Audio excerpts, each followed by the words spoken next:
couple of days ago, there was a really good forum on inequality, a town hall. I think was it jointly between the Young Turks and Our Revolution? It featured Bernie Sanders, Elizabeth Warren, Darrick Hamilton, and Michael Moore, and I believe also Anna Kasparian was there. And I watched a fair amount of it. I was actually hanging out on the Discord, commenting on it. It was a good event, and I think it peaked. It certainly got well over 1 million people watching it. And Darrick Hamilton is an economist and a serious sort of systems thinker of inequality. And so we wanted to just play this moment of Darrick Hamilton explaining what you need to know about wealth when we discuss structural inequality.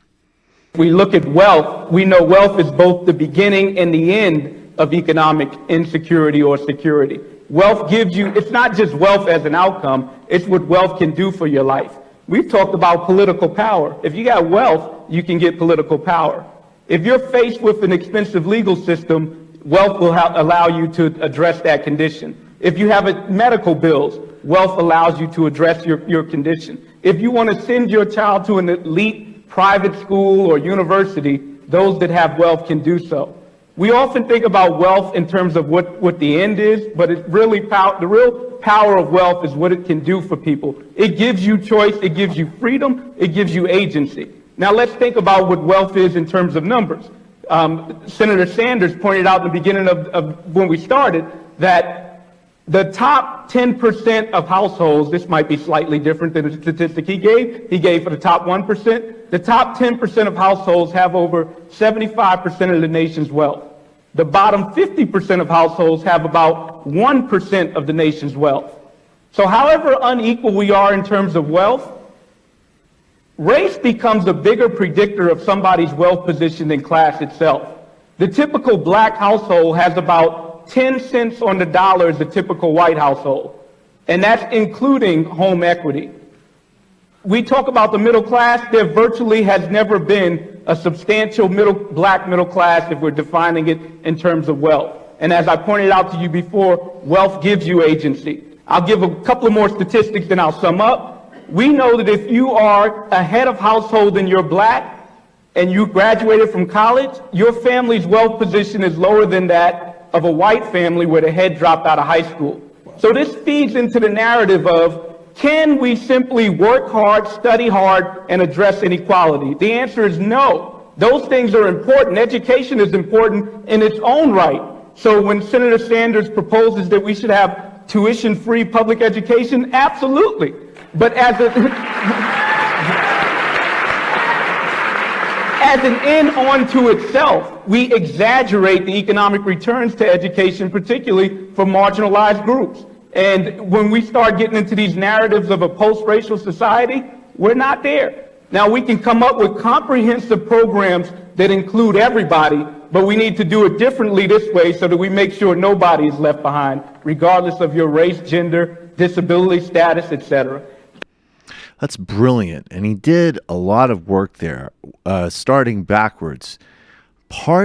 There's the perfect distinction there of getting rid of and getting away of the neoliberal education myth that skills and training will make up for structural inequality and a concentration of capital power in the labor market.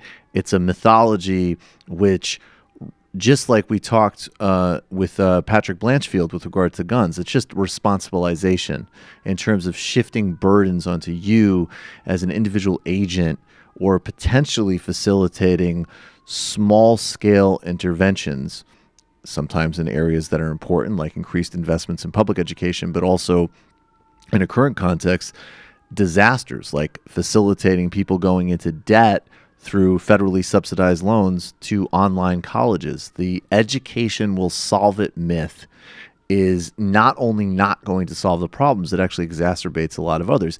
And undercuts what he was also saying, which is that education cannot just be looked upon as an economic activity.